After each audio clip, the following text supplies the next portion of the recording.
Welcome aboard Imagination Skyway, your grand podcast tour of the magic. I'm your host, Matthew Kroll, and in today's episode, my wife Joanna and I continue our two-part discussion, sharing our favorite Disney moments together over the last 14 years. As I mentioned in the last episode, Joanna and I first went to Walt Disney World together the first year we were dating. It was back in 2011, kicking off a lifetime of memories that we continue to build as our family grows. In this two-part series, Joanna and I share some of our favorite memories traveling to Disney together up until this point. The conversation, as I mentioned last time, ranges from heartfelt to funny, and I hope you can in some way relate to the memories that we have built together. At the end of the show, we'll return to Imagination Central, where I'll share ways in which you can stay connected with Imagination Skyway, how you can discuss this topic with others and share some of your memories, and how you can help support and inspire the future of this show. Please remain seated, keep your hands and arms inside the podcast at all times, and enjoy your grand circle tour aboard Imagination Skyway.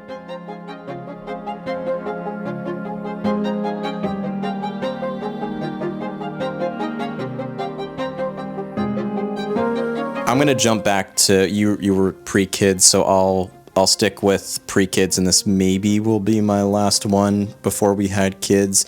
I'm going to say this is sort of an honorable mention, but I have a lot of fond memories of just staying at Pop Century in general. I talk about that. We did an episode recently, not you and me, but Kelly and I had an episode recently about Pop Century, and I talked a little bit there about my fondness for the resort, just because it's interesting to compare where we were and where we are. Yes. I was just talking about this yesterday with somebody. That's so random. We feel very bougie, but it's the result of a lot of hard work that we got to this point. And you going from, budget trips, as much as can be on a Disney vacation, staying at Pop Century. I have a ton of fondness and fond memories for Pop Century, eating Western omelets and for breakfast at the Pop food court, which I don't think they had at all of the food courts at all the resorts. There's something unique that we gravitated towards at Pop Century for some reason. Waiting for the buses, this is pre-Skyliner, this is just staying. We usually stayed in the 80s section. That was kind of the go-to. Once we stayed in the 50s section, you got the rows at check-in one time from a cast member that was working there. It was kind of fun. And just, at the end of the day, just going back to the room at Pop Century, we have it was like a Harry Potter marathon one time we stayed there. So we watched Harry Potter as we were getting ready for bed, and then just, going to bed, waking up early the next morning, repeating. Just have a lot of fondness for staying at Pop Century. So that was kind of there was not a specific moment, but I just wanted to throw that in as an honorable mention. But one of the memories I have before we had kids was the first time that we rode Rise of the Resistance. And it was not, obviously it's because I love Rise of the Resistance, but just the madness of the early virtual queue days where you had to be in the park, and we woke up and we knew, because it was the first week it had opened, but not the first day. It was maybe day 7 or day 8 that we were there. Yeah. And we had seen everything going on. So we woke up at 4. We took a minivan. Yes, we did. To Hollywood Studios, and I remember being in the outside Hollywood Studios, pitch black, and because it was December, and 5 a.m., and still maybe being the 150th person in line in just our little row. Yeah. And also when security was longer, because they did not have the system they have now. It was the individual magnetic, airport style security with bag checks, and it's much more efficient these days.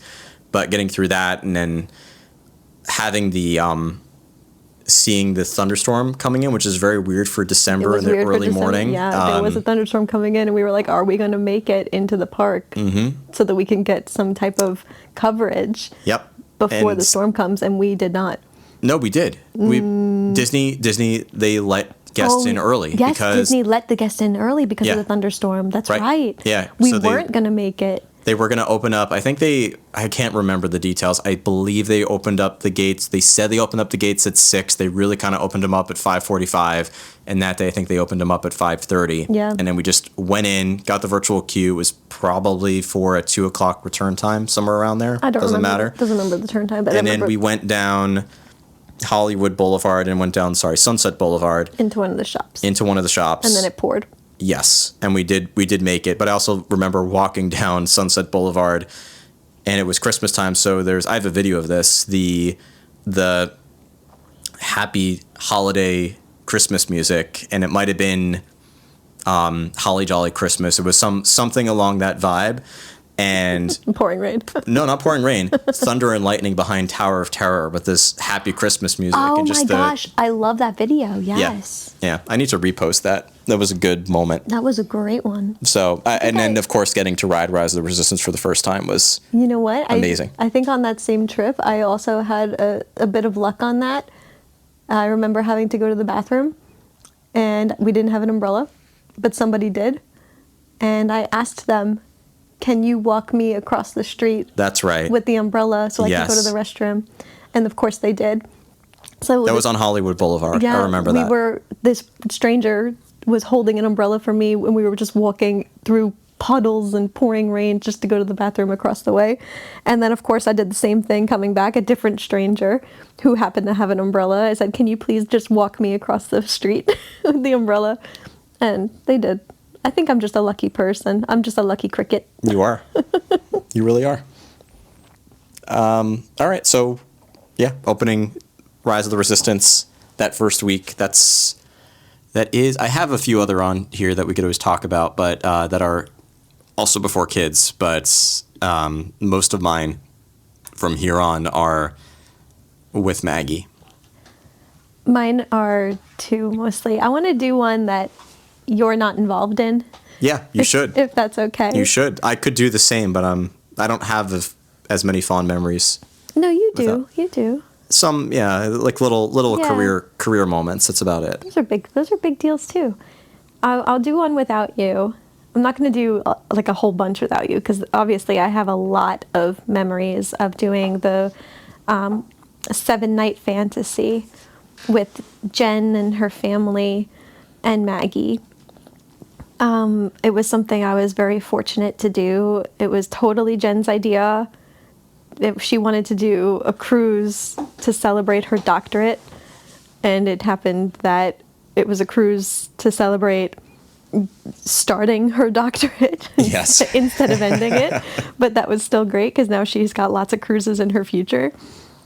But anyway, she invited me to come on the cruise with her and her family, and I said, absolutely.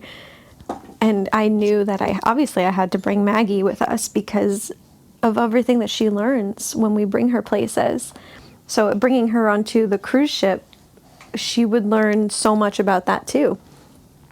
And I have lots of memories on the cruise ship. I have so many videos of her, but one in particular that I love, and luckily I have the whole thing on video too, because basically that was my life, was just taking videos of everything on the ship. I was coming back from dinner at, oh my gosh, it was just the dinner, it was a very special dinner at Remy's? Remy. So it was Jen, Tyler, and me coming back from dinner, and we were going back to the hotel rooms. I'm saying hotel rooms. We were going back to our staterooms. Yeah.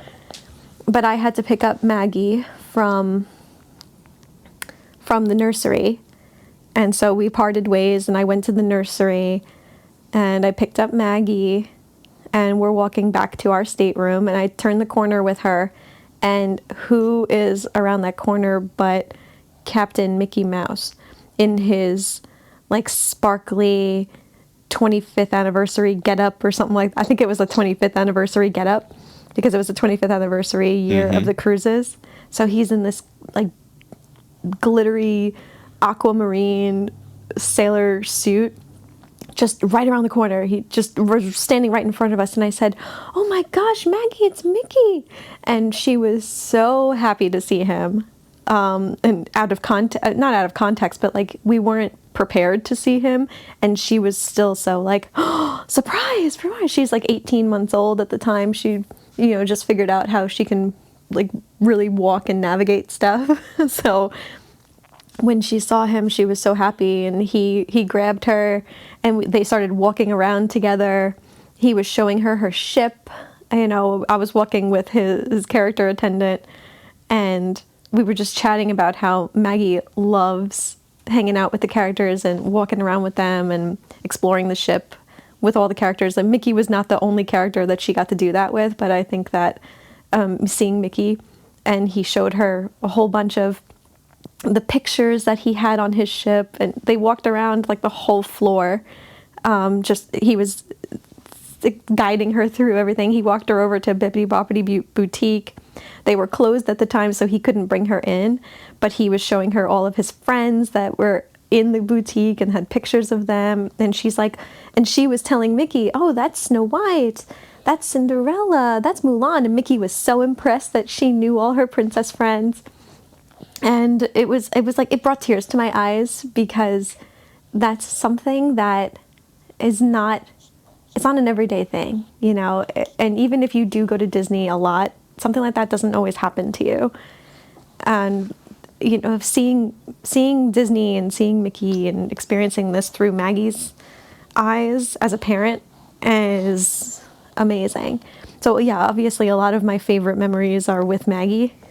And I know that, and that's why I said, like, we're memorializing this right now in 2024, before Emily's first trip and before Emily really gets to experience Disney like Maggie did. But I'm happy that we're doing it now, because we still get to talk about all these amazing things that Maggie got to do. Yeah, and then it'll eventually be Emily, and then the two of them together, which will also be very special. Yeah. I have one that's similar to that. And this, I'm going to keep throwing little extra ones into here, but a quick one was the first time that Maggie ran to Mickey Mouse in Epcot. That's on my list. And having that on video.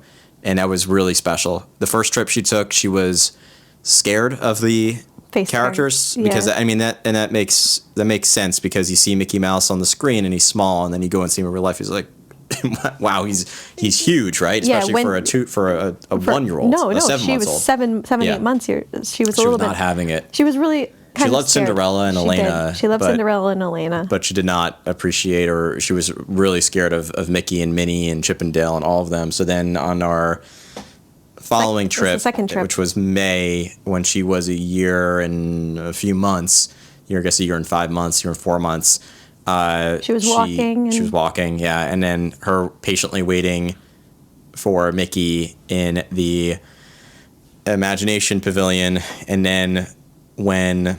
Was it Imagination Pavilion? Yes, it was.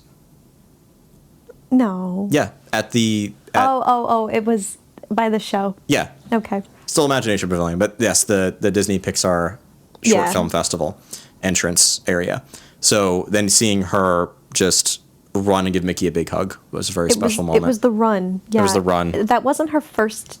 And then the little tippy toes up to give Mickey a hug. Yeah. Yeah, to lean in. That wasn't her first Mickey Mouse hug that trip. I think that was her second or third time seeing him on that trip. So she was a bit more used to him. Because the first time she walked up to him very hesitantly, but she still walked up to him and gave him a big hug. Yeah. That was the time that I cried. I did cry when she walked up to Mickey by herself for the first time. I'm saying I cried. I teared up. Teared up, yeah. You weren't bawling. You could see it in the pictures, though. Yeah. You could see that my eyes are, like, watery in the pictures. I have plenty of those moments.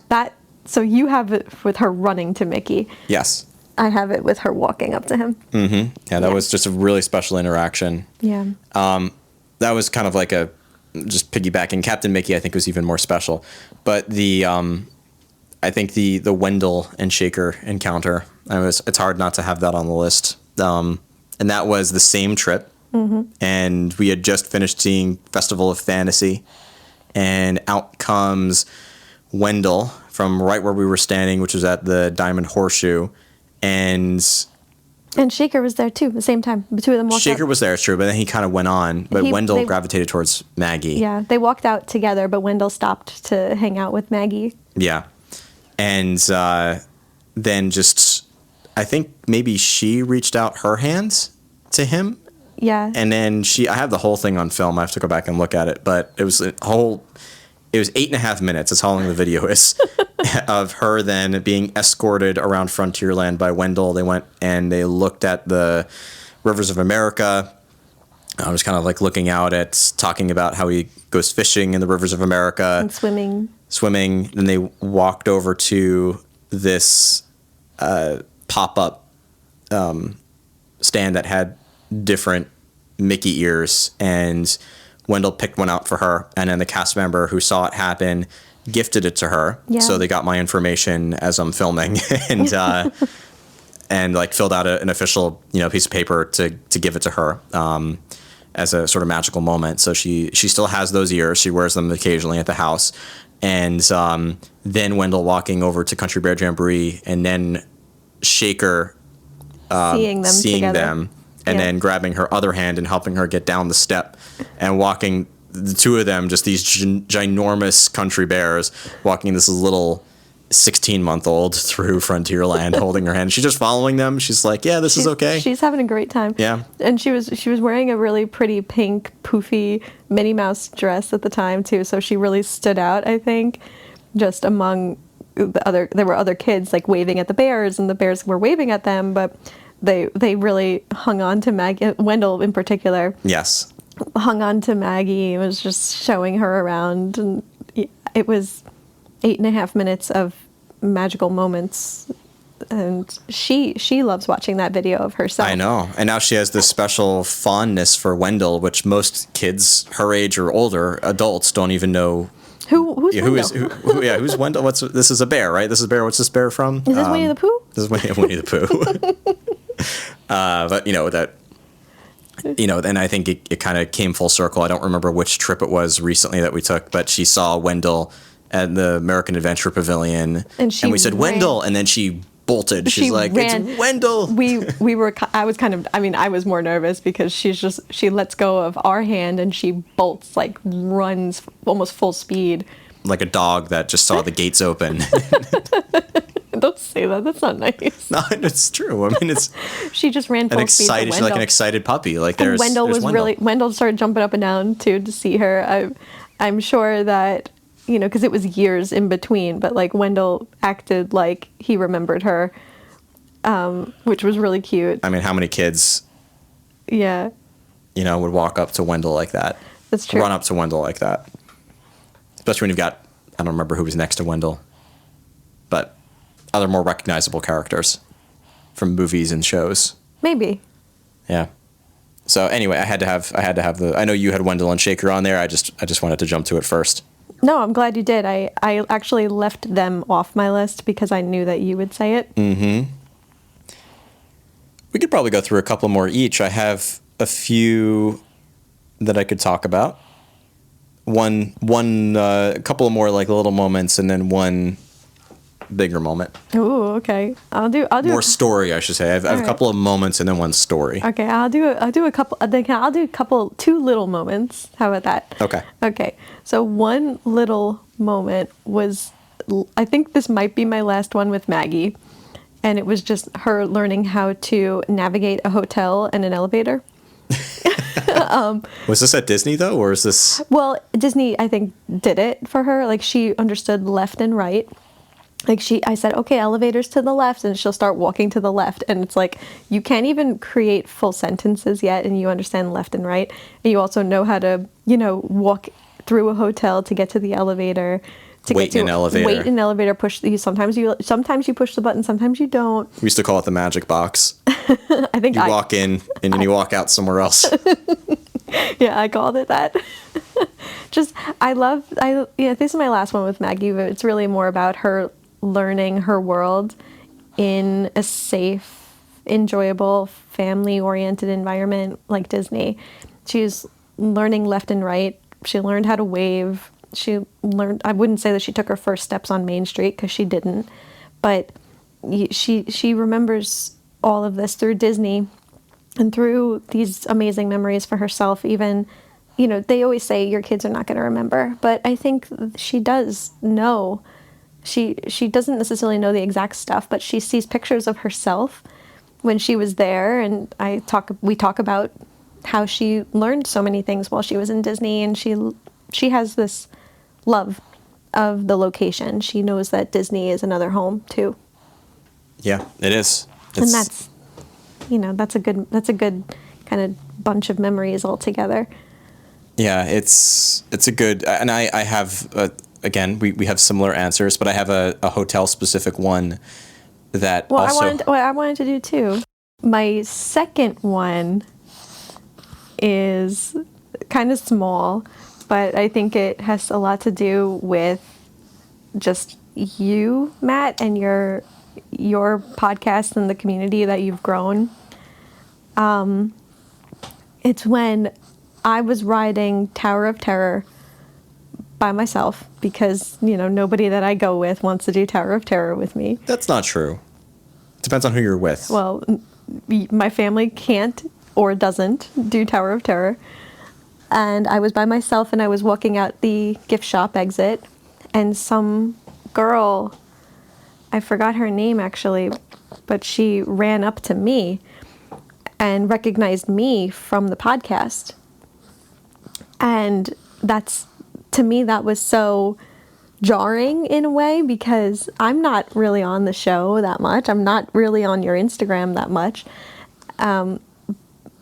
But she saw me and she ran up to me and said, "I recognize you from Imagination Skyway." And I think at the time it was your old name, but it was really crazy to think that I am somehow recognizable. You're part of this now. I am part of the show because I am part of your life. Yeah, I mean, I started the show right around the time we got married, so right. it's obviously going to involve you. So that's a nice little. That was a nice little one. It's a little small one, and I just thought it was weird that she recognized me when I was by myself. Yeah. I didn't have you standing right next to me. That's true. Like I usually do. That's true. It's jarring for me when people. The one time someone recognized me by my voice, not by my face. I mean, it makes sense. Oh, but I was there for that. That was so cool. Passing by and not saying anything, and then hearing me talk to Maggie, and then saying, "Oh my goodness, Imagination Skyway." It was dark outside, and they were like across the bridge or something, and you could. We had just passed. We passed each other. We passed each other, but they were far enough away that they really couldn't see who you were. They heard you. I remember that. That was crazy. Yeah. Let me give some quick honorable mentions. I have then two more, one quick and then one longer one. So actually, let me give you the quick one first because, like I said, it involves a hotel. So it was our first time, not our first time. It was our trip in, I believe it wasn't August. I'm again they're all blurring together. But when we stayed in the 1-bedroom villa in Bay Lake Tower and watching the fireworks from our balcony.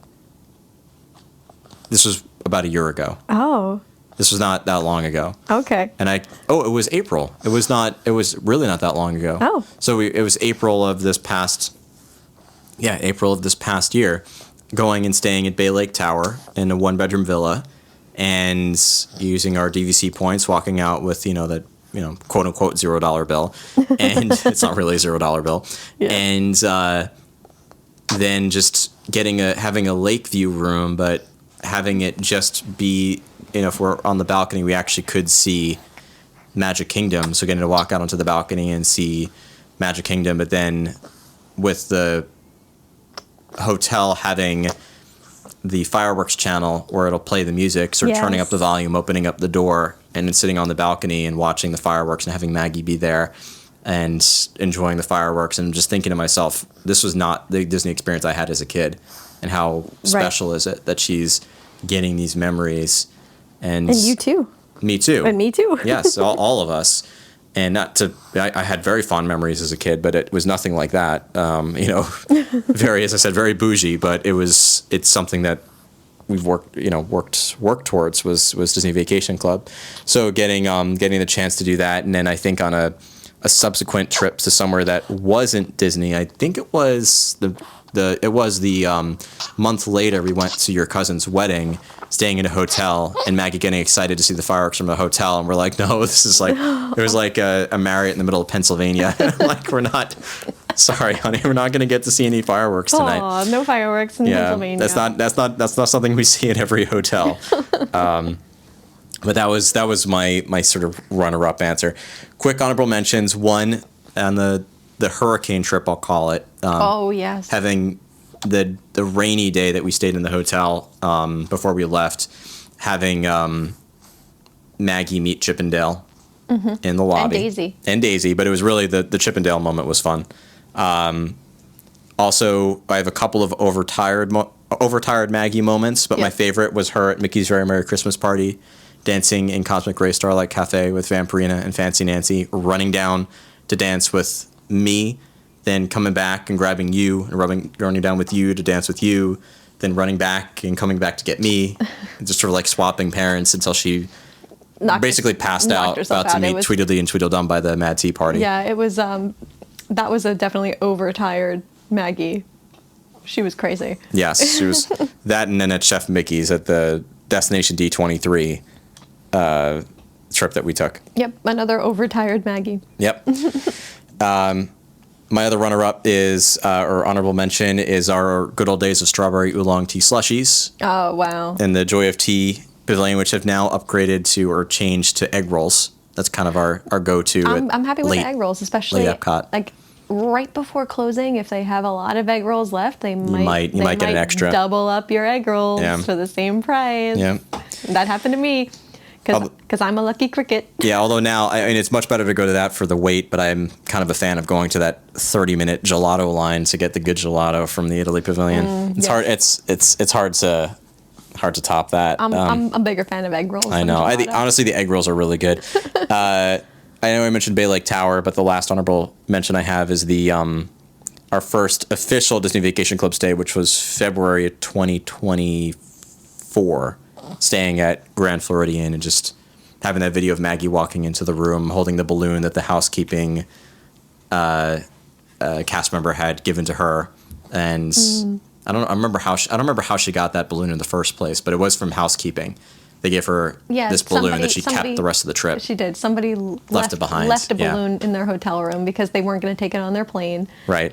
And it was the same thing for us. We also were going to leave that balloon because we were not taking it on the plane. Right. So we just happened to one of the mousekeeping cast members. members gave her a balloon. Yeah. Was that the same trip that we ran into George Lucas in the lobby? No. Wow. That was a different trip. That was June. Oh, that was June. Yeah. Mm-hmm. And like I said, they all blur together. But the February trip, the first Disney Vacation Club trip, was also Maggie's first time sleeping on the daybed. Oh. And she had been sleeping in a crib at home and hotels. We're like, you know what? Maybe you should try the daybed. And then we just didn't get a crib. We didn't get a crib. Yeah. Yeah. We just slept on the daybed. All right. So my last story. Oh, this is your last story. Yeah. Did you have any more? What about my last story? I thought you said you have two more. And okay, go ahead. What else do you have? Sorry. I thought you said you were done, but I did my two honorable mentions. Oh, two honorable mentions. And okay, then so you go. do my last story. You go to your last story, and then I'll go to my last story. You know, I'm saying it's my last story, but really, there's actually of this list. Yeah, there's really a ton. There's it's hard many more. I mean, the fact that I just brought up George Lucas and neither one of us had that on our list. No, running into George Lucas in the Grand Floridian lobby. Yeah, I'll tell this one quickly. So we were walking from the Gasparilla Island Grill to the monorail at Grand Floridian. And with the stroller. And I'm just walking up to the elevator bank, and I see. No, it was me first. I was walking first. No, I was in front of you because I turned around. Oh, you're right. You're right. That was okay. Go ahead. I was in front. You were in front of me. And then I see George Lucas. It's just you can't not see George Lucas. Yeah. When you see him, he is so recognizable. And he's with two others, and apparently there was some type of Star Wars conference or Lucasfilm event happening at Grand Floridian. And so I just see him, and we make quick eye contact. I give the subtlest of nods, because that's the only thing you do with George Lucas. You do not stop that man to talk to him. Sort of like a thank you. And then I just kept walking. But then I turned around to Joanna, and she's like, of course I know who this is. He turns around and just mouths, do you know who that was? Like with his mouth. And I'm like, of course I know who that was. Just try not to make me make like a weird face right now because he's passing me. And I want to be respectful of his time and everything, so I wasn't going to stop him. Yeah. How did you not mention Josh Tomorrow? That was your favorite story too. Me crying when I met Josh Tomorrow. crying in the elevator when you met. Yeah. Yeah, he claims it was just sunscreen getting in his eyes. It was sunscreen in my eyes. I would not cry meeting Josh tomorrow. But he held the elevator open for us in Gran Destino Tower. Okay, but why? You had me go a little bit faster. I made Matthew run out of the minivan. I took care of Maggie at the time. I'm like, you need to talk to that man just to say hello. Run right now. He's like, I'm not going to go. I'm like, if you don't go, I'm going to be really angry with you, man. That's all she had to say. So he just walks a little bit faster to see if he can catch up to Josh tomorrow. And it turns out that he lost him when we got to the lobby of Destino. He's like, all right, well, I guess I didn't catch him. And then we go over to the elevator and we push the button. And one of the elevator doors is already, like, it's closing, but we push the button and it starts to open again, or somebody stops the elevator. Josh was waiting for it too. And then he went in, we happened to be in the same elevator. We happened to be in the same elevator. We were going up to the 3rd floor, so I had 2 seconds to say hello to him and get a selfie. And that was about it. And cry. He was crying. But the running in the wind at the end of the day, always, with the sunscreen on my face makes me cry. It's very unfortunate part of wearing sunscreen, but I take the benefits of the sunscreen. Yeah. If I can't get to wash my face before the sweat from the day and it just was bad timing. Anyway. So Josh tomorrow thinks I cried meeting him because of him. It had nothing to do with him. I had this crazy sunscreen in my eye. All right. Well, you know what then? I think that I feel like my last story just doesn't cut it for those two. It was those were. We've met a number of people, I think, at Disney before. I run into. Oh no, just in general. It's not just at Disney. In general, it's not just at Disney. We run into. We've run into some Bill random. Murray was pretty cool. Bill Murray at the Sky Club. Sigourney Weaver randomly in New York City. That was really cool. I was like, she's very tall. Anyway, well, now my story doesn't. No, doesn't hold up at all. Tell your story. All right, it was just for your 29th birthday. How we invited, like, 25 people to your birthday party in Disney World, and everybody had matching shirts that said Matthew's great big beautiful birthday celebration, and we were all matching with the shirts. I thought that was really just fun, and we had literally, bless you, Emily's here with us, sneezing. We just had 22 people wearing the same shirt, and then getting into It's a Small World. And all on the same boat. And taking a whole boat up. And you would think that you would obviously take up a boat, but it wasn't obvious that we were going to get our own boat. No, it wasn't. And honestly, that was a very memorable day. The joy of celebrating Disney in Disney for my birthday with my family outweighed the other aspects that I did not like, which I do not like being the center of attention, and I do not like matching shirts. So that was my mom's idea. My mom said, we have to do matching shirts for your birthday. And I said, if you know anything about your son. No, I agreed with her. I know everybody piled on. I know everything about Matthew. I said, if we do not do matching shirts, it's not a birthday. The best birthday you planned for me was the most recent one in a restaurant where it was a very introverted birthday. It was the best birthday I had in recent years because I know. I do not like being the center of attention. He doesn't like surprises. I don't like surprises, and I do not like matching shirts because it makes me the center of attention. So, yeah, that was. I loved having my family there, but it was. We had friends there too that had matching shirts too. It was a very fun day. There in Magic Kingdom. It was like a great day. My dad still wears the T-shirt. He does. I do too. Which is very sweet. I do too. I know you do. Yeah. I think I locked it away somewhere. I still have it. But I think you use it for your painting shirt. It just feels very self-serving to wear my own birthday shirt. I use it as a painting shirt because it's not something I'm going to wear out in public. Yeah, I loved that trip. I loved that day. Everybody wearing those shirts for you, and everybody was just so happy. It was like September. It was a good. I don't know. It was just a good trip. Yeah. Yeah, it was a good trip. My last story is a very recent one, and it involves Sohail. I love Sohail. I hope he's listening. I am so grateful for that man and his family. Truly, I'm so happy that you're going to say this story. I know that you've anecdotally told this story a couple of times, but maybe you're going to do a little bit deeper into it, and I adore this man and his family. Yes. So we recommend JLS all the time. We've pretty much, since our first trip with Maggie, when we decided to use JLS, which the reason we did was we were recommended to use them. This is now post Magical Express days. Maggie was 7 months old. We didn't want to take her on a shuttle bus. We couldn't take her in an Uber. So we're like, we need to either rent a car with a car seat, or when you actually look at the cost of renting a car versus using a car service, the car service ends up being more economical. So we were recommended to Sohail, and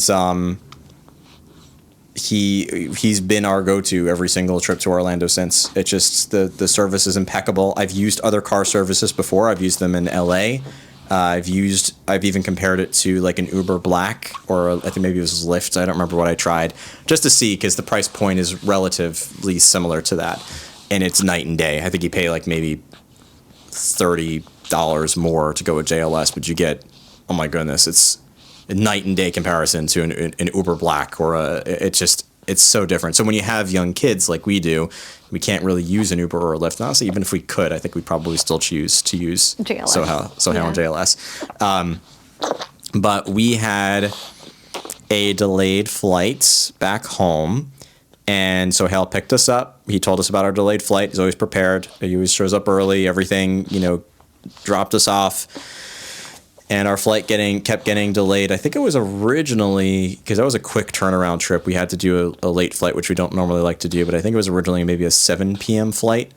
Long story short, it got delayed until about 11, and we finally, we just said, all right, Maggie's going to sleep on the plane, then we'll get her home. We'll try to get her into bed without her waking up too much in the middle of the night. And we got on the plane, and the overhead bin was broken above my head. I did not use the overhead bin at all. It wasn't the one directly over. It was one across from you. Was it? That was directly above my head. No. You sure? Positive. Okay, so I think it was across from you, because you were across from me. Oh, never mind then. It was directly above my head, and it broke, right? It wouldn't. And our friend Anthony had told us something similar happened to him on a JetBlue flight. Something similar happened to Anthony just a few months prior, and he just was randomly telling us that story about how the overhead bin wouldn't close and they couldn't fly. Yeah, it's safety. It's a safety problem, and sure enough, that happened to us. And when everybody, one of the flight attendants was trying to fix it with duct tape. Mm-hmm. And they thought that they got it, and everybody started clapping. I knew. I was like, this is really bad. We're going to be taken off this plane because of this. Well, that's so. And yes, I mean, before that even happened, maintenance did come onto the plane, because it happened. Obviously they couldn't close the overhead bin when we weren't before we left the gate, and then the Emily's here talking too. The mechanic team came onto the plane and tried to fix it, and they did fix it. And then we backed out of the gate, and then we had already, the reason we got delayed was because of bad weather in Orlando delaying our flight coming in. And then there was bad weather in New York when we were about to leave, and this really slow-moving, massive blob of a storm that we could not get around or through. So it made me happy we didn't take off, because I don't like turbulence, so I was kind of grateful that they weren't going to try. And we were on the plane. We were on the plane. We got delayed. We ended up watching, and you watched an entire movie. I did. While we were still sitting on the tarmac. But while we're sitting on the tarmac in the summer humidity, the gaffer's tape, I think it was. I don't think it was duct tape. It wasn't duct tape. It was gaffer's tape. Came loose, and the overhead bin opened back up. Mm-hmm. The masking tape. The flight attendant tried to use masking tape, a ton of masking tape. It's actually kind of funny. It didn't work. No, everybody thought it was funny, but I did not think it was funny, because I heard the Anthony story. Yes, when we were going to go back. I knew that we were going to go right back to the gate, and if they couldn't fix this, we were all getting off that plane. Yeah, and sure enough, the pilot said, let's, kind of not waste time here while we're on a ground stop for JFK anyway. Let's go back and get this fixed, or go back and get it fixed. And at that point, the pilot knew that the crew that had been working all day was now at risk of timing out And he said that they were absolutely exhausted because they dealt with huge delays the whole day. So he called the flight crew off the flight. And I had thought that at that point we were going to be a canceled flight, but we ended up just being a delayed flight until this was around 11:45 at night. So I guess we got on the plane. It must have been 9:30, 10 o'clock. So it was about 11:45 at night. Meanwhile, I also was reading your minds and thinking the same thing. Started looking at where we could stay that night because I had a feeling we were not going to leave that night. Yep. And so Hale had texted me when we got back to the gate. I kind of said, like, let's just book and we can get off the flight. Like, they'll let us off the plane. We're back at the gate. Yeah. This is a really long delay. We've got a 2-year-olds. Like, they'll let us off the plane. And sure enough, we said, once the pilot said that they were going to get the crew off the plane, they had to get us off the plane. So we all get off the plane. And at that point, I thought that the way that the pilot spoke, I thought he meant that the flight was canceled. But he just meant that they were done. Yeah. So we get off the plane. And now they have no idea what's happening. Right. But, it was delayed until at least 1 a.m. And so Hale had texted me to say, I see your flight hasn't left yet. Do you need me to come get you?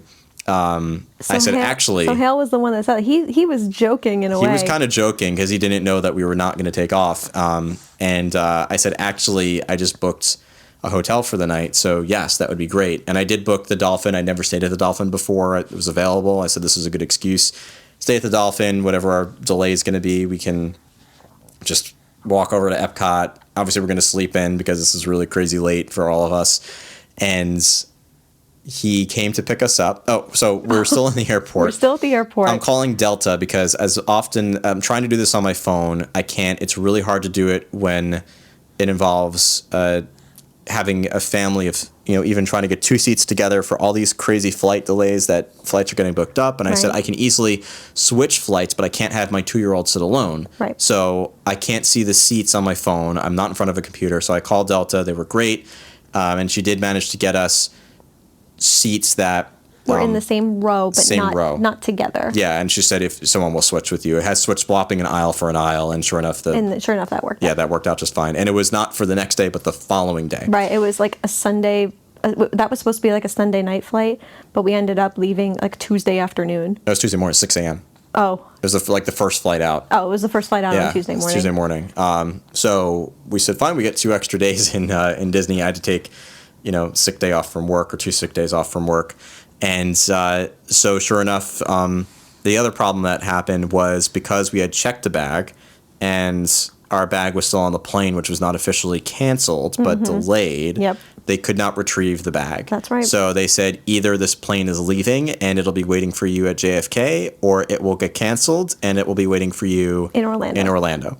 And so I said, either way, we're leaving and going to the hotel. Yep. So we left our checked bag on that plane. Yep, which did eventually go to JFK. Which did eventually go to JFK. 9:30 the following morning. 9:30 in the morning the next day. So could you imagine sleeping in the terminal with the 2-year-olds? That's what we would have had to have done if we didn't get the hotel. Yeah. So anyway, so Hale arrives like I called him on the phone. Everything. I just had to figure out this bag situation, but he probably waited there about a half hour.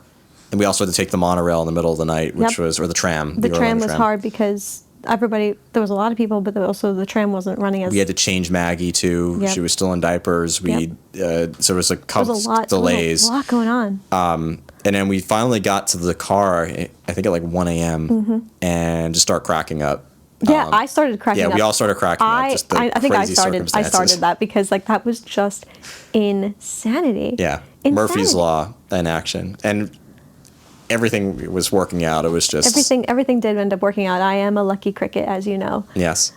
But then so Hale, not only did I found out that he was in bed, texted us, left, got dressed, left, came to pick us up, brought us to a 24-hour Walgreens because we needed to get stuff. We need to get like extra diapers. We need to get extra diapers, toothpaste, a quick change of clothes because we had nothing. Yeah, buying souvenir T-shirts from a 24-hour Walgreens. Souvenir T-shirts, underwear, every socks. We had nothing because everything was in our check bag. And we were staying for the 2 days or 2 nights then, so we really did need some stuff. Yep. Didn't have pajamas to sleep in. That was no big deal. Yeah, it was crazy. So he drove us to the hotel, dropped us off and everything. I, at that point, went inside and actually, while Maggie was still sleeping in the car, extended from 1 night to 2 nights, which they were able to do.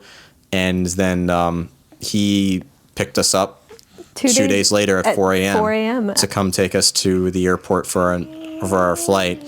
But, you know, if we didn't have that setup, I don't know what we would have done. If we didn't use Sohail in the first place, if we had never heard of JLS or something like that, I don't know what we would have really done. We would have had to sit in the terminal. We would have figured it out. I might have had to rent a car. I'm sure we would have minute. figured it out, but it would have been so much more stressful than it was. Like the fact that we were able to see Sohail in his, I'm going to call it suit pajamas, because he didn't have a tie on when he picked us up. That's a big deal at 1 a.m. Yeah, that's a big deal for it's a big for deal that company. for him. Yeah. I'm going to say he was in his suit pajamas. He was definitely still dressed in. Still had a suit jacket, he still suit had a pants, suit jacket, dress shoes, dress shoes, and everything. From 1 a.m., he was in bed. Like you knew, the amount of dedication that he has for his clients, and just he really just treats you like family. It's unbelievable that we were able to find him in JLS. Customer service like this does not exist anymore in most places. It's what I read in my MBA classes about, like, Four Seasons hospitality service, about, you know, the stories of a guest leaving a suitcase behind and a hospitality worker like flying to go drop it off. Like it's that level of dedication. It doesn't happen. It doesn't happen, and I am so grateful for him and his family. I know that, you know, he had to leave his wife Leslie. That morning. I want to meet you, Leslie. I really do. If you're listening, I want to meet you, and I just want to like tell you how much I appreciate you and Sohail for everything that you've done for us these years. I mean, this last June trip that we took, Bless you, Emily. This last June trip that we took was a rough one, and it would have been crazy if we did not have Sohail. Yeah. On our side and watching our back. Yep. It's those little, you know, paying that little, like I said, that little bit of extra for these little, we put ourselves in a good spot with the right people. I think that's what it's all about, right? Yeah. That's what makes a difference is being with the right people, or putting yourselves in business with the right people. Paying a little bit more. You get a ton. And I get the feedback all the time from people who they'll ask which car service do you recommend, and I say JLS, and I say, like, please follow up with me. And I have not heard a single negative. I've only heard like glowing positive reviews, which is all I expect. Stories and just they're worth the money. Beautiful company. They're worth the money. A small business that runs like a true small business that's still in their first year, trying to make a difference and trying to prove themselves. So that's. Yeah, I haven't come across any service like them before, so you want to check them out. And I love the fact that, like, when I go to LA and go to D23 and I hire myself a car, I have to pay in full with gratuity in advance. Sohail charges at the very end of the trip. At the very end. Yeah, you pay nothing in advance. So that's, again... That's different. That's a very different mindset, putting customers first. So anyway, check them out. If you need a direct number or anything, just reach out to me. I will put you in touch with them directly. But JLS is the company in Orlando if you do want to check them out. Maybe I'll leave a link in the description of this episode too. They don't sponsor this show. We're just a genuine endorsement and glowing review for them. I think you need to also put a picture of you with your Segway and your helmet. I'll have to try to find a way. It's both of us. Yeah, it's not just me. Well, this was fun. So we'll have to do this again when we have some trips with Emily under our belt. Yeah. See how her Disney experiences are going to be. Can't wait. I can't wait either.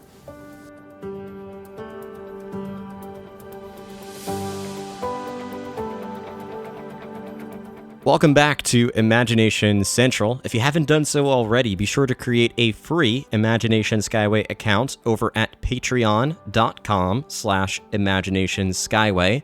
This is your one-stop shop for Imagination Skyway content, podcast episodes, and more. So be sure to create a free account there or consider signing up for one of our paid subscription options for even more surprises and content.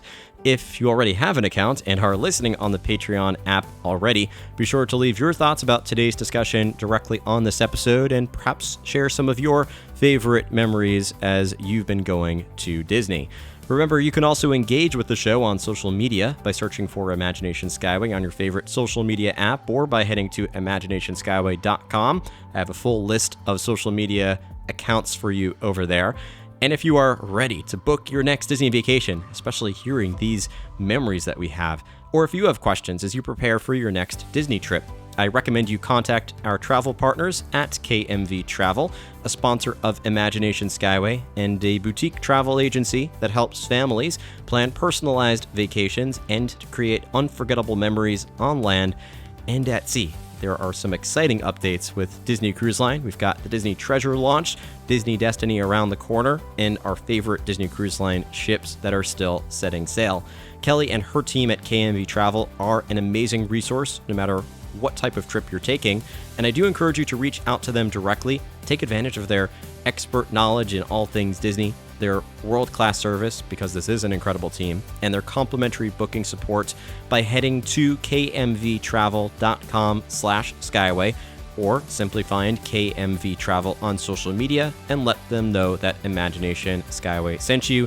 Again, that's kmvtravel.com/skyway. As you disembark, please remember to remain fully seated until the podcast comes to a complete stop. Then gather your belongings and watch your head and step as you exit. Thank you so much for riding aboard Imagination Skyway, and remember, if we can dream it, we can do it.